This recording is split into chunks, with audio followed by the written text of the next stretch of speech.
Buenas tardes, bienvenidos a la sesión semanal. Hoy aprovecharemos estos minutos para comentar otro concepto más que necesitamos para el análisis de la investigación. Aprovechando la imagen que tenemos en la visualizada, que nos hace referencia a una cuestión circular, daremos la definición de el ciclo generacional del incremento o decremento de las fuerzas productivas en la economía. Y dentro de lo que es el ciclo de incremento o decremento de las fuerzas productivas en la economía, tenemos que analizar tres aspectos a lo largo de la investigación. El primer aspecto, como se visualiza en la parte superior, todo ciclo tiene un punto de origen, que en este caso es el nivel de conocimiento que tiene todo proceso productivo. Y este proceso productivo puede ser analizado en una empresa, en un sector económico, en una economía nacional, en un estado o en la economía mundial, o incluso en la economía de individual de cada fuerza productiva. Y este punto de origen lo llamamos la generación de conocimiento. Es decir, ese punto nos marca el inicio para empezar a analizar cómo estamos generando el conocimiento. El segundo punto, y ahorita vamos a desglosar cada uno de los tres puntos que contiene el ciclo generacional del desarrollo de la fuerza productiva. El segundo punto es la acumulación o la preservación de ese conocimiento. ¿Cómo preservamos el conocimiento que se está generando en cada organización, en cada sector, en la economía nacional? Y el tercer punto que contiene el ciclo generacional de el desarrollo de las fuerzas productivas en la economía es la transmisión de ese conocimiento que estamos generando, preservando para poderlo transmitir de manera eficiente de una generación a otra. ¿Por qué hablamos de un ciclo generacional? Vamos a poner un pequeño ejemplo que ilustre por qué hablamos de un ciclo generacional del desarrollo de las fuerzas productivas en la economía. En el caso de un estudiante, eh, si empieza a sumar los años que lleva en las aulas, desde el momento que entró al preescolar hasta que concluye una licenciatura y luego le agregamos mínimo unos 3 años de maestría más 2 o 3 años de doctorado, ¿sí? Cada uno empieza a sumar. En promedio tiene que estar en las aulas 25 años aprendiendo. Entonces, requirió 25 años para transmitirle, para recibir un conocimiento de la generación anterior. Por eso en la economía hablamos de un ciclo generacional, es decir, cuando ese joven haya concluido un posgrado, requerirá mínimo 5 años de experiencia laboral que adquirirá en una empresa, en un negocio, en donde se desarrolle ya profesionalmente. Entonces, si le sumamos los años escolares más 5 años de la vida ya profesional, laborando, pues en promedio tenemos 25 a 30 años. Entonces, en la economía se mide ese ciclo generacional en un promedio de 25 a 30 años. Cuando hablamos la transmisión, bueno, la generación, la transmisión y la preservación del conocimiento, en un ciclo hablamos en promedio de 25 a 30 años que se requiere para formar una nueva generación con conocimientos nuevos, con nuevas soluciones, con nuevas tecnologías. Por eso hablamos de un ciclo generacional que dura aproximadamente 30 años para transmitir, para generar, preservar y transmitir nuevas ideas a la economía. Obviamente, si analizamos sectores específicos en la economía, cada sector puede tener variación en sus ciclos del desarrollo de esas fuerzas productivas. Por ejemplo, en la industria, en el sector automotriz, el promedio de la generación de nuevos conocimientos está rondando en los 7 años. Es decir, hoy en día las grandes empresas automotrices ya están fabricando o ya lo tienen en proyecto los autos que van a sacar en 7 años. El auto que ahorita sale en 2021 se conceptualizó hace 7 años.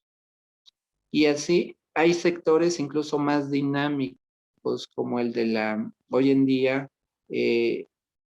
todo lo que tiene que ver con la electrónica, ¿no?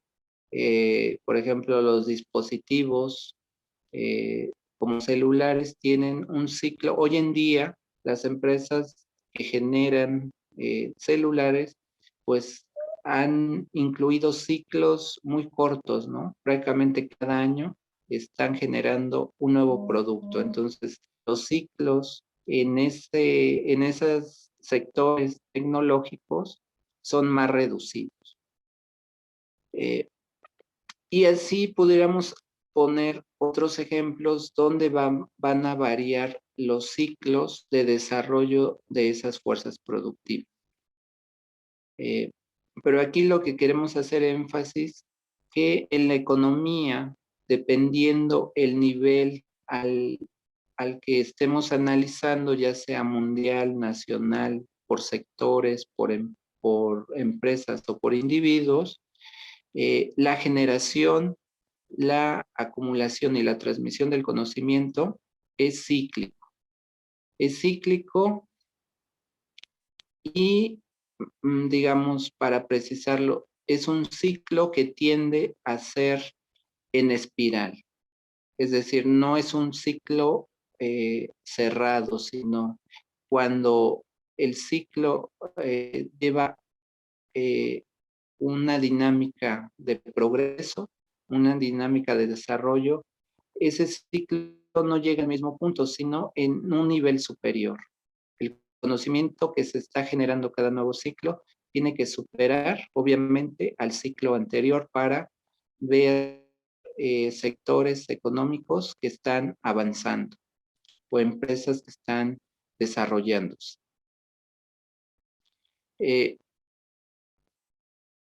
Y lo que nos toca analizar ya con el antecedente de lo que es, de lo que precisamos que es el objeto de estudio de la economía, lo que vamos a estar analizando es ese objeto de estudio. Y ese objeto de estudio vamos a ver dónde, qué medios se está utilizando para generar conocimiento. Porque la fuerza productiva para servir o para tener un funcionamiento óptimo dentro de la economía debe estar constantemente generando conocimiento. Y ese conocimiento en una empresa, por ejemplo, ¿de dónde viene ese conocimiento? Puede venir de varias fuentes, como por ejemplo de un convenio de colaboración con una universidad, de una asesoría con una consultoría externa, de el propio desarrollo interno de la empresa, de la organización, de revistas científicas especializadas, de bases de patentes. Es decir, hay un número disponible de herramientas a través de la cual la organización, la economía que estemos analizando o el sector económico puede estarse nutriendo de ese conocimiento. Eh, Obviamente, de lo más, en cada caso, pues habría que analizar cuál es el medio más idóneo, ¿no? Porque en muchos casos, de preferible no es estar repitiendo la misma fuente de conocimiento. Hay que generar una estrategia eh, que nos permita en el mediano plazo no depender, porque también si estamos dependiendo de un conocimiento externo en cierto momento, y si no hacemos una transferencia de conocimiento o de tecnología a ese sector, a esa organización, a esa empresa o a esa economía nacional, llegará el momento en que esa fuerza productiva interna, en lugar de desarrollarse, se va a obstaculizar su desarrollo. Ya que motivamos, alentamos y incentivamos la generación de conocimiento dentro de la organización, pasamos al siguiente punto, que es la acumulación o la preservación de ese conocimiento que estamos generando. Y ese conocimiento que vamos a preservar, necesitamos buscar los medios idóneos para preservarlo. El primer elemento en una economía que preserva los conocimientos es la misma fuerza productiva. Es decir, las personas son los medios de almacenamiento y de preservación de ese conocimiento.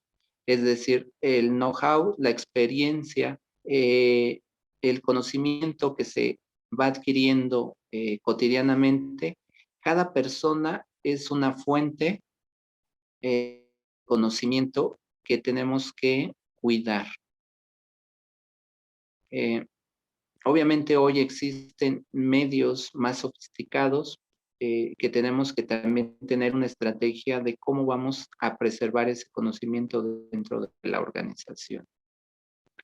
Porque hoy en día pues tenemos eh, bases de datos, tenemos lo que llamamos la nube electrónica, eh, las propias memorias de los aparatos electrónicos que dispone la organización, manuales, eh, libros, eh, cualquier otro medio, tanto físico, electrónico, digital, que tenga la organización para preservar ese conocimiento. Y ese conocimiento, preservarlo implica darle un uso, o sea, no implica preservarlo que ya lo vamos a almacenar como esas bibliotecas hoy en día que tienen libros encuadernados muy bonitos, pero ahí están y nadie los usa, nadie los revisa. Entonces, cuando hablamos de preservar el conocimiento, no es hacer, eh, dejarlo ahí para el futuro. Preservarlo implica que el conocimiento que generó la organización lo organizó, lo sistematizó para darle un uso cotidianamente. O sea, no confundamos que preservar el conocimiento o, eh, o almacenarlo implica que va a quedar ahí sin uso. Al contrario, implica que ese conocimiento, esa información que tiene la organización, el sector o la empresa, está sistematizado, organizado eh, por temáticas, por cierto, por archivos, por carpetas, para que cotidianamente se le esté dando un uso para continuar ese ciclo eh, económico de el incremento de esas fuerzas productivas. Ya que preservamos a través de los medios idóneos y le estamos dando un uso correcto porque lo tenemos almacenado y sistematizado ese conocimiento, entonces lo podemos transmitir de manera eficiente. Transmitirlo de manera eficiente quiere decir que no vamos a burocratizar o a crear eh, situaciones administrativas que inhiban, que obstaculicen o que retarden la transmisión del conocimiento. El conocimiento debe de fluir y debe de socializarse lo más rápidamente posible dentro de las organizaciones, dentro de los sectores económicos o dentro de la economía nacional.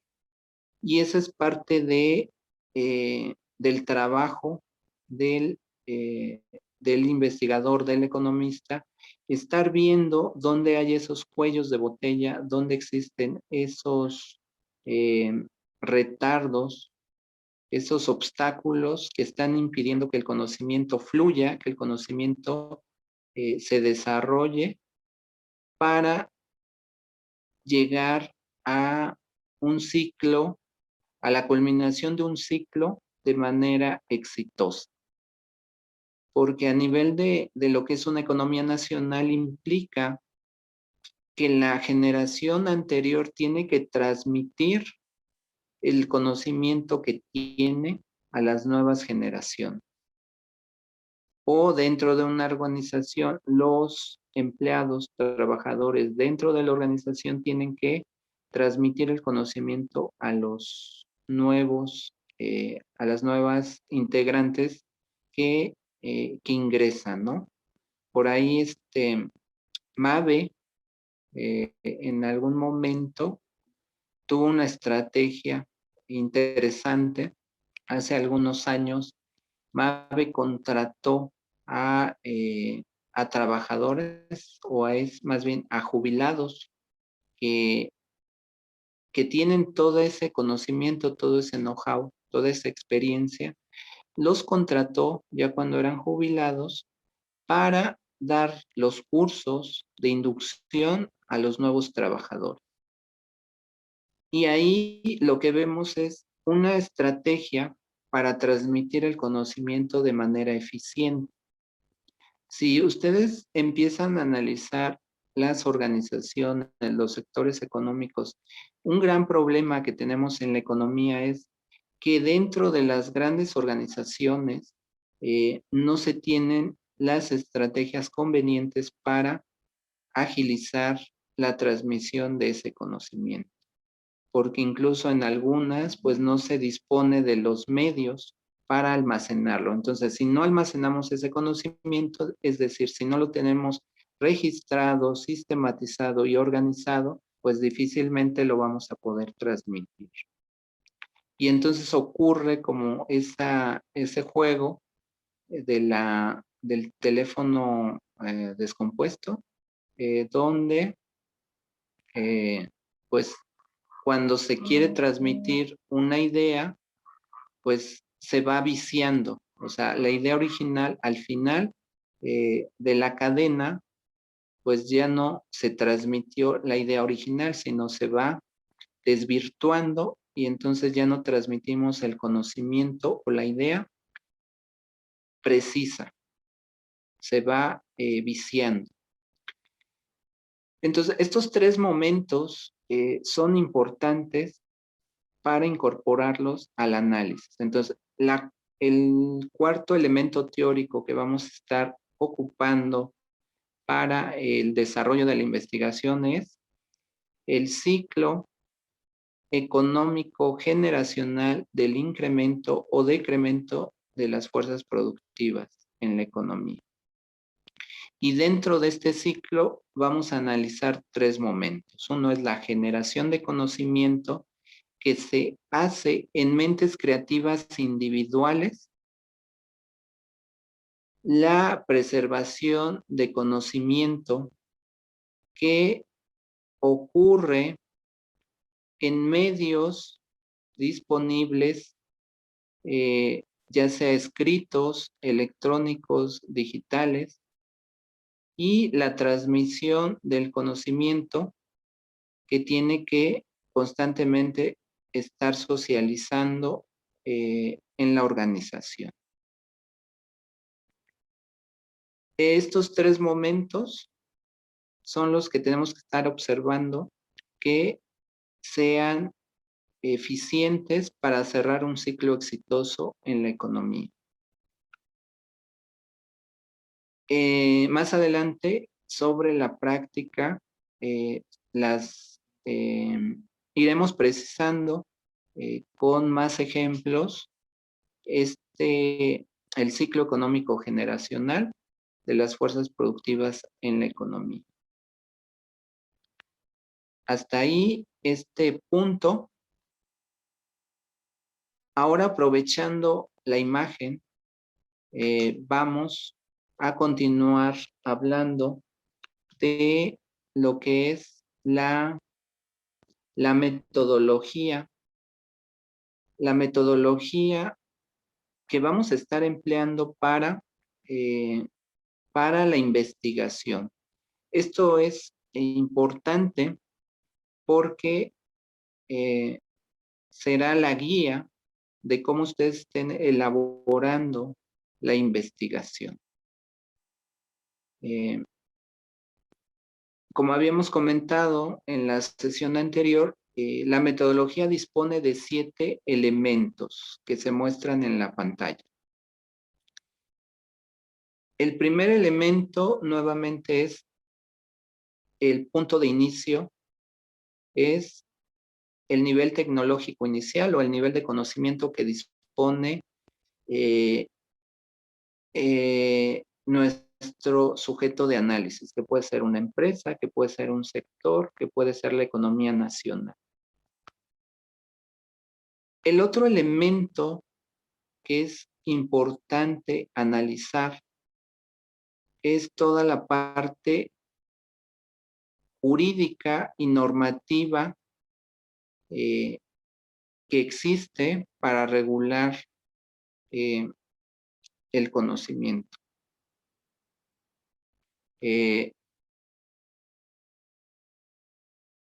No, aquí nos regresamos tantito.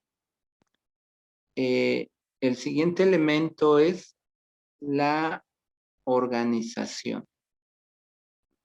La organización que vamos a poner como ejemplo el tema del sector agrícola en México, ¿no? Entonces, en un primer momento, lo que van a estar analizando es en este caso, si eligen un subsector, poniendo como ejemplo la minería, la pesca o la ganadería,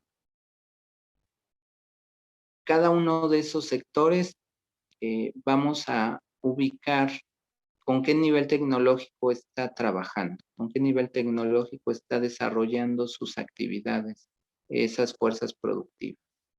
Y luego el segundo elemento es cómo está organizado ese sector.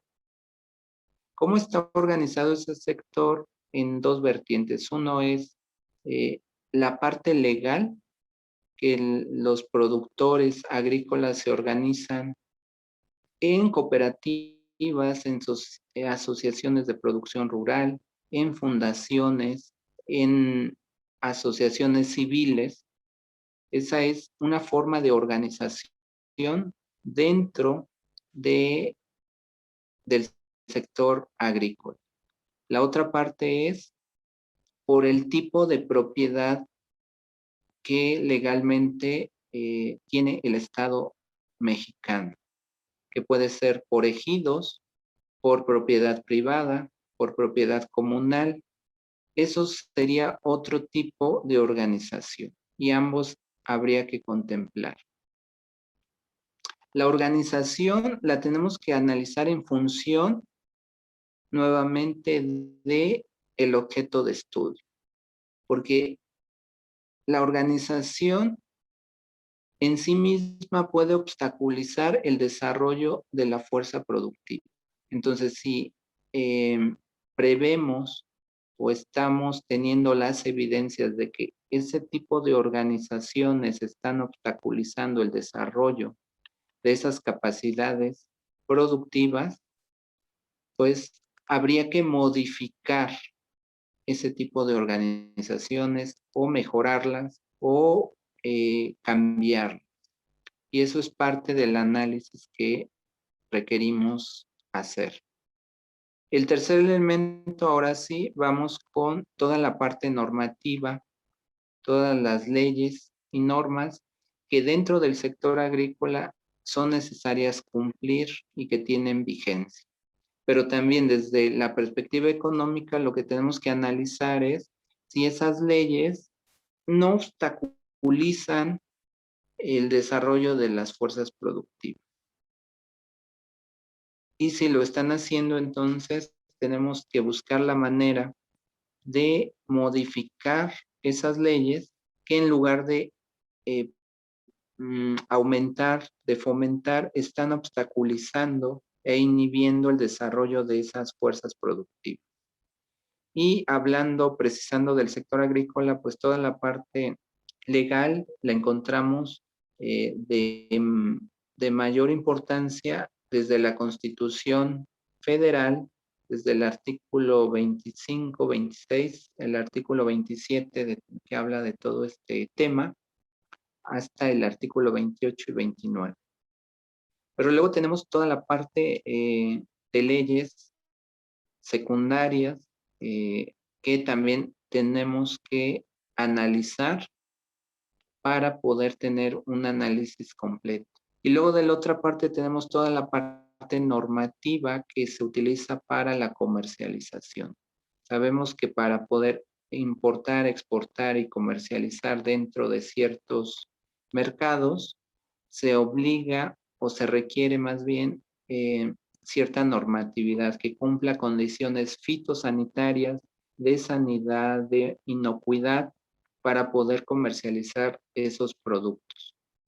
Pero también desde la perspectiva económica tenemos que analizar si toda esa normatividad no obstruye o no obstaculiza el desarrollo de esas fuerzas productivas. Después vamos al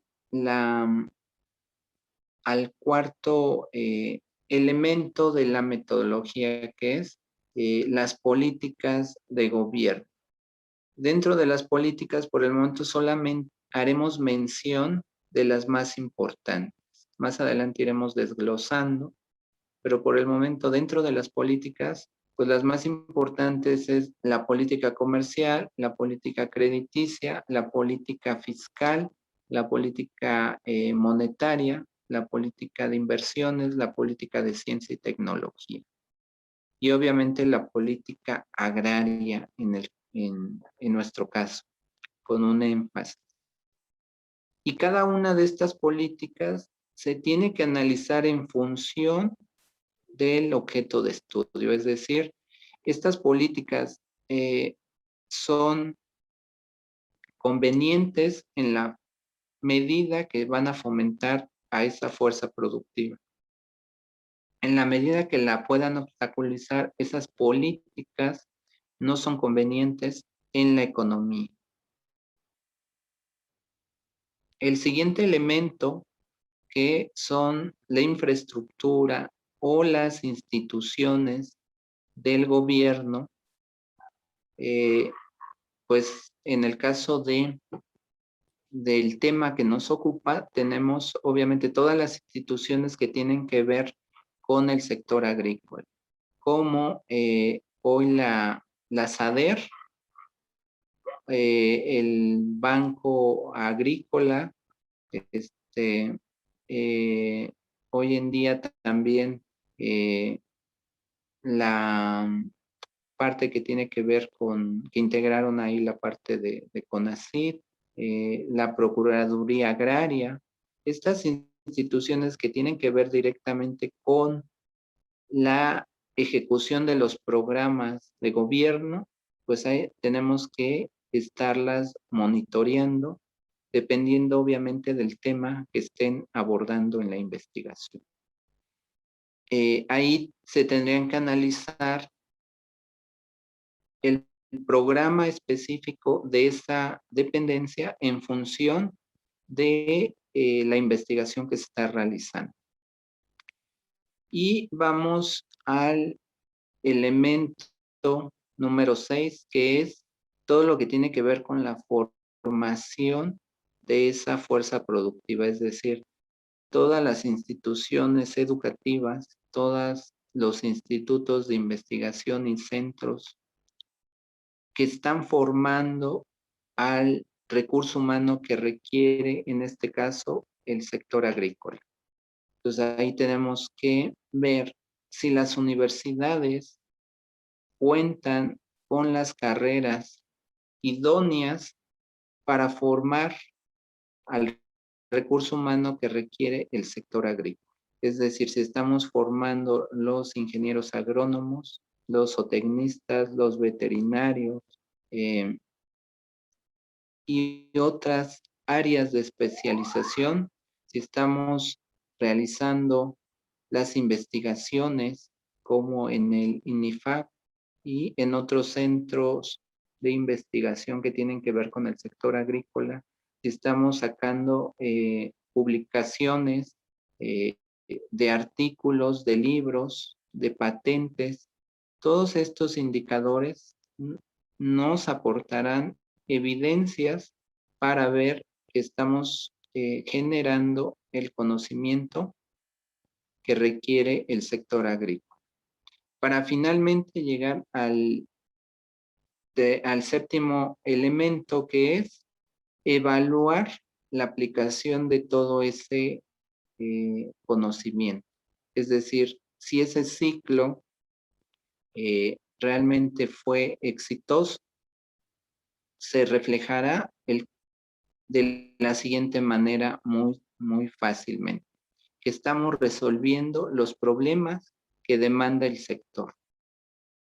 Pero si no estamos resolviendo los problemas que demanda el sector, entonces pues ahí hay o existen esos obstáculos en todo el ciclo y tenemos que ir ubicando a dónde están los obstáculos. Si está en la organización, si está en toda la parte de leyes, si está en las políticas del gobierno, si está en las instituciones gubernamentales, si está en las instituciones de educación e investigación. Entonces, el esquema, esta metodología nos permite ubicar como una radiografía exactamente dónde está o dónde hemos localizado un problema. Puede ser en uno o dos o tres elementos de los 7 que aparecen en la imagen. Y entonces nosotros vamos a abordarlo y acotarlo para dar solución. Entonces ya no hablamos de un problema general, sino ya lo podemos ir delimitando a dónde lo hemos localizado esa problemática, dónde hemos localizado esa situación que está propiciando un desarrollo, que está propiciando el obstáculo al desarrollo del objeto de estudio de la economía. Entonces nos sirve esta metodología como una herramienta para seccionar el sector y ir ubicando estos elementos dentro del sector a estudio y nos permitirá, en la medida que ubicamos el problema, pues inmediatamente, si está bien diagnosticado, podemos generar al menos como propuesta, una solución.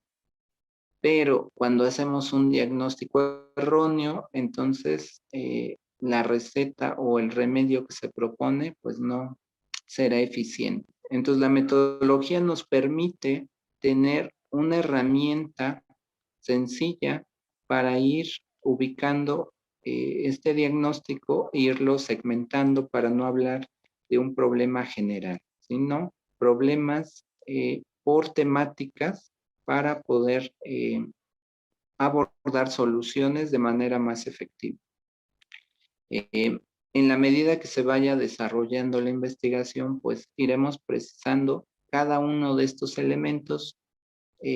Por el momento solamente abordamos un poquito más a qué nos referimos con cada elemento de esta metodología para que ustedes se vayan familiarizando y puedan hacer un uso teórico y metodológico de esta herramienta. Por el momento finalizamos esta sesión